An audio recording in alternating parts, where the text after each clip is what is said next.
Yeah. Like the podcasts the kids are listening to out there, the Joe Rogans. Yeah, the Joe Rogans and all the...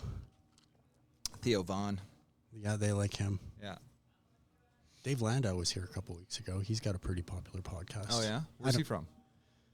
Dallas and Detroit, both. Oh, maybe if I saw him, I don't recognize the name, but there's so many guys. Yeah. Especially with the internet, everybody's blowing up so much, like, independently, which is awesome. Yeah, that's the main kind of... Like guys like Andrew Schultz that kind of made his own, Yeah, I like Andrew Schultz. His own sauce. Yeah. He's funny. Yeah, he's very funny. Yeah. But you're very funny, Dave Nystrom, at the Comedy Cave this week. Yeah. And we just did a Wednesday show.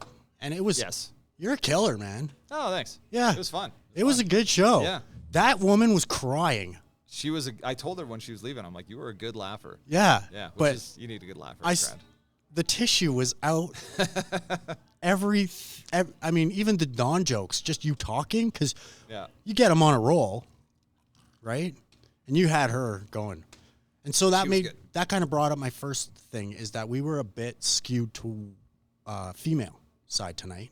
Yeah. And I feel like you made some adjustments.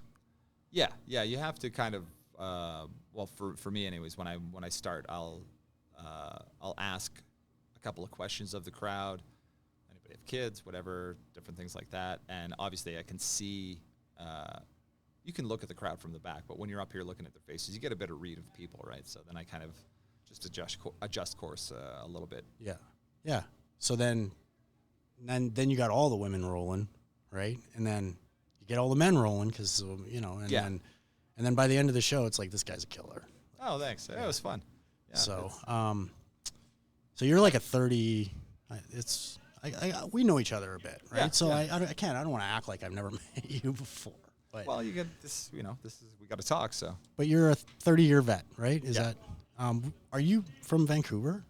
I grew up in Thunder Bay, Ontario. Okay. And then I moved there in 1994. To Vancouver? To Vancouver. I moved there to go to acting school. Okay. So I went to Vancouver Film School it was a 12-month intensive. Because I always wanted to do stand-up. I always loved stand-up my whole life. I would watch A&E's Evening at the Improv. It was on 11 o'clock every night, and I had a little black and white TV in my room. When I was supposed to be asleep, I'd have the volume really low, and I'd sit there and watch that every night. And then my dad loved watching like the comedians on Johnny Carson and stuff. So on the weekend, like Friday nights, he would, not on the weekends, but on the Friday night show, he would let me stay up and watch that with him and stuff like that. So,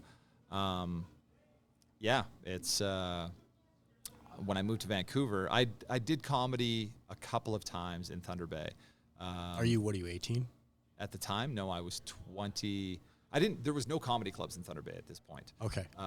So I didn't even think it was even an option to pursue as a career. It seemed unreachable to me growing up because Thunder Bay is isolated. It's the middle of nowhere, Yeah. The next closest major city is Winnipeg, which is an 8-hour drive. It's an island, right? Yeah, definitely.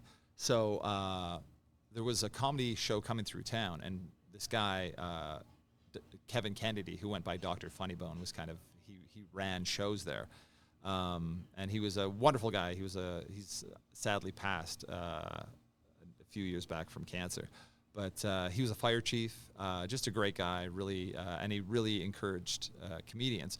So when he would bring people into town, he would put local guys up, and I had no idea any of this was going on. I just saw there was a comedy show coming to town. I'm like, I'm going to go see it. And I went and saw the show, and a guy that I knew was doing a guest spot on the show.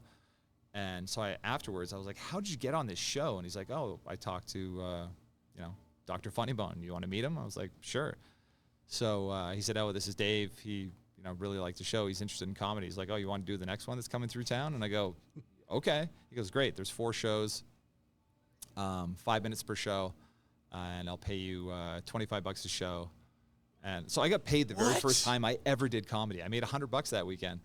And wow. Yeah, and like I said, he was just a great guy. Was it a club or a theater or what? It was like a conference room kind of thing in a hotel. Okay, cool. But he had a full stage setup. It was a great setup in there. It was very comedy club-like. He had big black curtains. Then he had a whole backstage area where there was like pizza and a big garbage cans full of like ice and beer and stuff like that. And I'm like, oh, this comedy thing's great. Like I I had no idea. Yeah.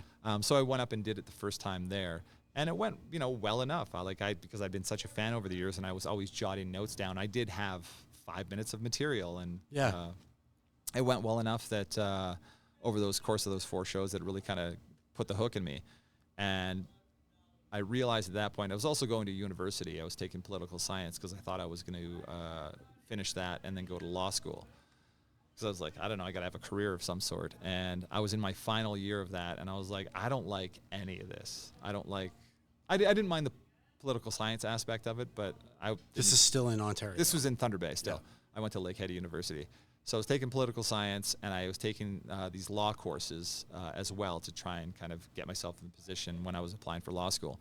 So I just had that feeling of like picturing the rest of my life doing this, and I'm like, I am not happy with any of this. I'm forcing myself through this to make a career out of something, which is, which a lot of people do. Yeah. And I'm sure it would have been a great career. And then I did that, and then I was like, man, I want to do stand-up and get into acting.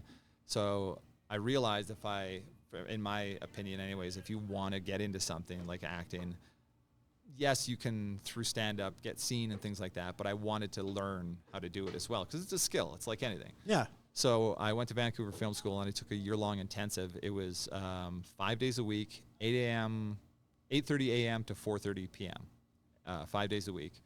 And so we did all these crazy bodywork stuff and different acting techniques and all this stuff. And Miser technique. That kind of stuff. So while I was doing that, I started my first job. A girl that I went to school with got me a job at it was called the Plaza of Nations. It was like a complex where there was like nightclub and a casino and a comedy club.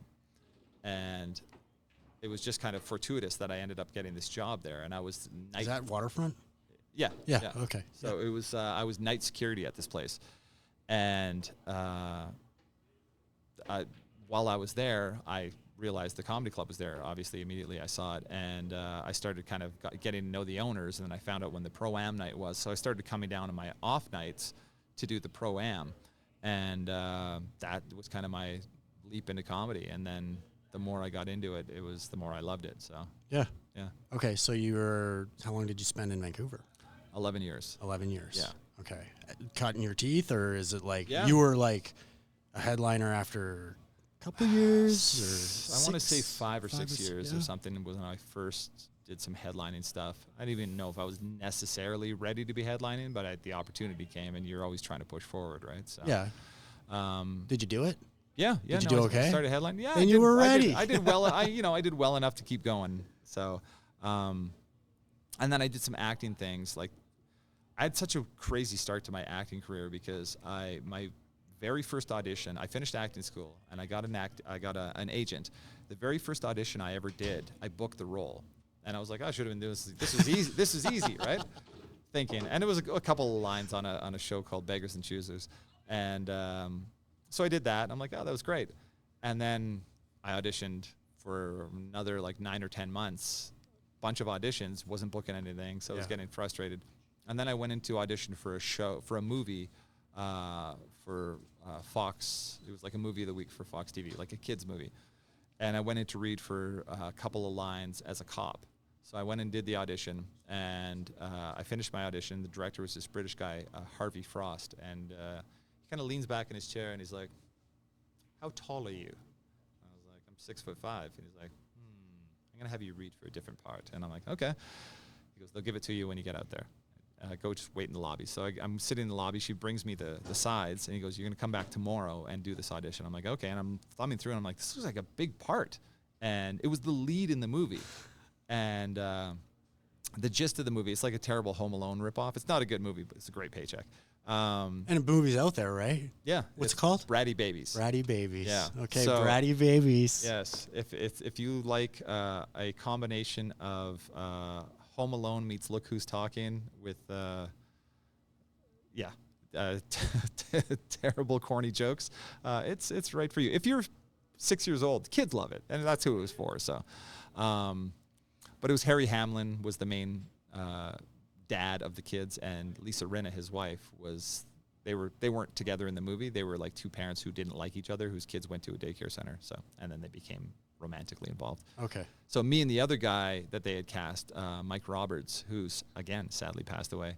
Mike was he was a shorter guy and he was very stout. So they wanted that contrast. I'm tall and lanky, and he was short and stout. And we were the criminals breaking in. We were the Harry and Marv of Home Alone. Right. In this movie, which is what the director referenced often, of the stylistically of what he wanted. So, I got cast in that, did that movie. It was a great experience. And then because I had done a lead in a movie, I was now getting auditions for all these other lead roles in movies, but I was also really getting into stand-up at the time. And I really kind of turned towards stand-up a lot more at that point. Not that I didn't enjoy acting, but I really wanted to develop as a comedian. So I went on the road, and I was on the road probably 8 or 9 months of the year for several years. You're a road dog. And yeah. And I grew a ton at Canada or both? In Canada. Oh, okay. So I grew a ton during that time, and it really helped me develop as a comedian. It was quite detrimental to my acting career, because there's only so much heat you can have in a moment, and then it starts to go away. I didn't understand that at the time. I was a young guy. So there is times I think about that, and I'm like, man, I really should have focused more on that. But that being said, comedy's always been my first love. I like acting and I enjoy it, but comedy's always been my first love. So I just kind of leaned into it, and 30 years later, here I am. Well, and the nice thing about comedy is you're in control, right? That was definitely a big part of it. You're the writer. You're the one, you can book your own gigs. And Yeah. You can, Yeah. You're not at the mercy of a casting agent. Yes. Yeah. Or That's casting directors. one of the big challenges of acting is, and auditioning is such a weird beast too, because you're doing it in such a sterile environment. And good casting directors understand that, and they're really trying to give you your best chance to present yourself in the best way possible. But you're still in a sterile environment, pretending that things are there, and you're reading more often than not with the casting director if you're doing it live. So you're not really getting performance level things that and it's a cliched thing that they talk about acting, but they say acting is reacting. And it's difficult to get in that pocket, for myself anyways, of that pocket of reacting to what's happening in the scene when there is really not much of anything to react to. Right. So, and with comedy. Do you find that still?